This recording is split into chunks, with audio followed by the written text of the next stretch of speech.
Hello everyone, this is Shobhit Gupta and I am here to teach you all the subject Business Studies for class 12th. The fourth chapter which I have already started, that is planning, and the topic which I covered in this video is limitation of planning. So अभी तक हम लोगों ने videos में देखा कि what is the concept of planning, what is the definition of planning, features of planning, importance of planning. Now in this video we will discuss about the limitations of planning.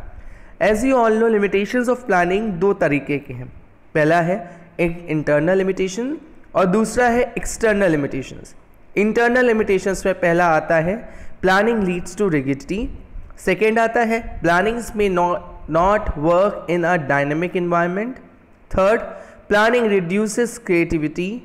Fourth, planning involves huge cost. 5, planning is a time consuming process. And 6, planning does not guarantee success. External limitations of planning में क्या क्या आता है? First, unforeseen event. Second, political outlook. Third, environmental changes. As well as fourth, competitors strategy. तो यही सारी चीज़ों को अब हम इस वीडियो पे डिस्कस करेंगे. पहला है इंटरनल लिमिटेशंस और उसका पहला पॉइंट है planning leads to rigidity. A specific plan made in an organisation clearly indicates the objectives to be achieved and the way of doing work. कोई भी स्पेसिफिक प्लान अगर ऑर्गेनाइजेशन में बना है तो वो साफ साफ इंडिकेट करेगा कि जो भी ऑब्जेक्टिव्स को भी अचीव करना है, जो भी आपकी ऑब्जेक्टिव्स है उसको अचीव करना है और किस वे से काम करें ताकि हमें वो ऑब्जेक्टिव्स हासिल हो. Since a manager may not be able to change these plan, it leads to rigidity. इसीलिए मैनेजर्स को कोई हक नहीं है कि वो प्लान्स को चेंज करे क्योंकि वो एक रिजिड प्लान है. Second, planning may not work in a dynamic environment. Business environment consists of social, economic, legal and other factors that keeps on changing. कोई भी business environment है वो यही सारे legal, social, economical या और सारे factors से change होता है. The organization has to adapt itself to such changes. उस ऑर्गेनाइजेशन को खुद से ही ये सारे चेंजेस को अडॉप्ट करना पड़ेगा. But planning can not assess future trend exactly and thus fail in the dynamic environment. लेकिन प्लानिंग ऐसा नहीं करेगा क्योंकि ये फ्यूचर ट्रेंड्स एग्जैक्टली है. अब आपने जो चीज़ सोचा है कि इन फ्यूचर हम लोग ये करेंगे और due to some reason social या लीगल या इकोनॉमिक फैक्टर उसमें इन्फ्लुएंस हो गया, तब यहाँ पे डायनेमिक एनवायरनमेंट फेल हो जाएगा. Third, planning reduces creativity. It is an activity which is done by the top management and the rest of the members just implement these plans. ये एक तरह की एक्टिविटी है जो कि टॉप मैनेजमेंट करता है और जितने भी मेंबर्स हैं उसको इम्प्लीमेंट करना होगा सारे प्लान्स को. They are neither allowed to deviate from plans nor are permitted to act on their own.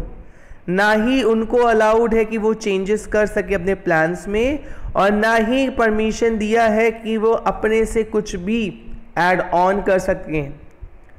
Due to this, much of the initiative or creativity inherent in managers or other members gets lost or reduced and there is nothing new or innovative in the organization. इसीलिए आप कुछ ज़्यादा initiative या creativity नहीं कर सकते ताकि जो कि मैनेजर्स या मेंबर्स के इनहेरेंट में है और इसी कारणवश वो रिड्यूस हो जाता है, कम हो जाता है या खो जाता है और साथ ही साथ आप कुछ नया या इनोवेटिव नहीं कर सकते उस ऑर्गेनाइजेशन के लिए. Fourth, Planning involves huge cost. It usually involves a loss of time, efforts and the cost of managers.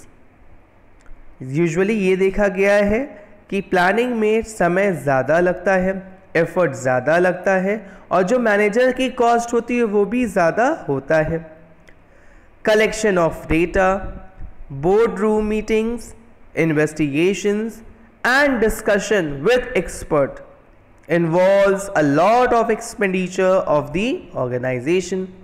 आपने डेटा कलेक्शन किया, आपने एक्सपर्टीज के साथ बोर्ड मीटिंग्स करी, आपने इन्वेस्टिगेशन किया with the help of expertise आदमी के साथ, लोगों के साथ डिस्कशन किया और इन्हीं सब में बहुत सारे खर्चा हो जाता है. किसका? ऑर्गेनाइजेशन का. Sometimes the cost incurred may not justify the benefit derived from the plans. और कभी कभार जो भी खर्चा होता है वो जस्टिफाई नहीं कर सकता, बता नहीं सकता कि उसका क्या बेनिफिट निकला है उस पर्टिकुलर प्लान से. नेक्स्ट जो आया है fifth, planning is a time consuming process. Sometimes plans to be drawn up to take so much of time that there is not much time left for their implementation. This leads to a failure of planning. कभी कभार क्या होता है कि plans जो हम बनाते हैं तो इतना समय लग जाता है बनाने में कि कोई और ऑप्शन बचता ही नहीं है कि मैं उसको जो और कोई ऑप्शन क्या और कोई टाइम बचता ही नहीं है कि मैं उसको इम्प्लीमेंट कर सकूँ उस पर्टिकुलर ऑर्गेनाइजेशन में. इसीलिए it is said to be as a leads to a failure of planning. Sixth, planning does not guarantee success. Planning ने गारंटी भी नहीं दी है कि श्योरिटी है कि आपको सक्सेस मिलेगी. Success of planning rests on its implementation. जो प्लानिंग का सक्सेस है वो किस पे डिपेंड है? इम्प्लीमेंटेशन पे. Lack of proper implementation may lead to failure of planning. अगर आपने प्रॉपर लिमिटेशंस नहीं करी, प्रॉपरली नहीं करी, तो वहां पे आप फेलियर कहलाओगे in the case of planning.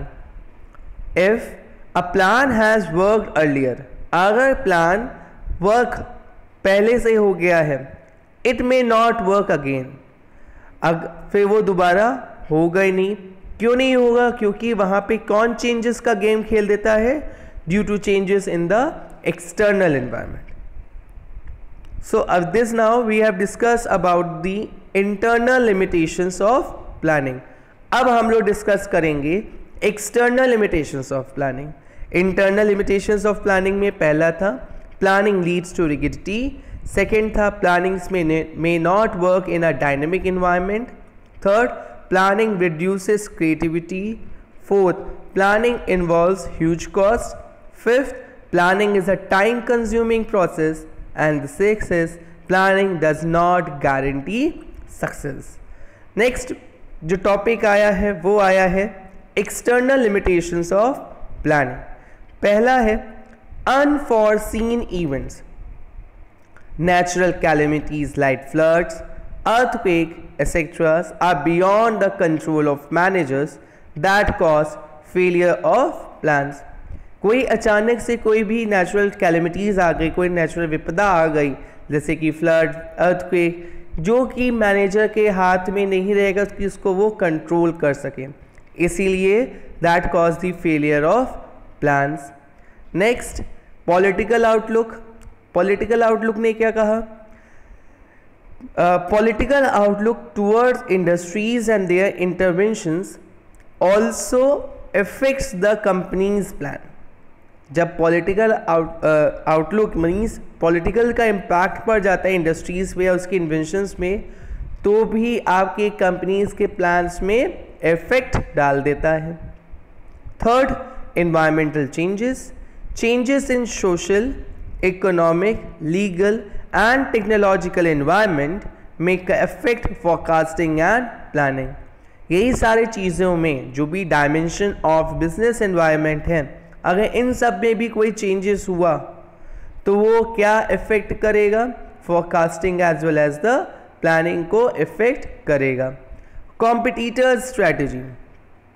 Sometimes a change in the strategy of competitors may lead to the failure of planning. कभी कभार हम किसी चीज़ को चेंज करते हैं स्ट्रैटेजी में, किसकी स्ट्रैटेजी में, कॉम्पिटिटर्स की स्ट्रैटेजी में, तो वो क्या इम्पैक्ट लाता है, फेलियर ऑफ प्लानिंग, आप प्लान में फेल हो गए. तो these are the limitations of planning. Please go through all the topic. अगर कोई भी लिमिटेशंस में नहीं समझ में आया है तो as soon as when we doing the online classes तो हम लोग वहाँ पे डिस्कस कर लेंगे. In the next class, we will discuss about the question answers regarding on the topic, related to the topic, concept of planning, definitions of planning, features of planning, importance / benefits of planning, and limitations of planning. Thank you.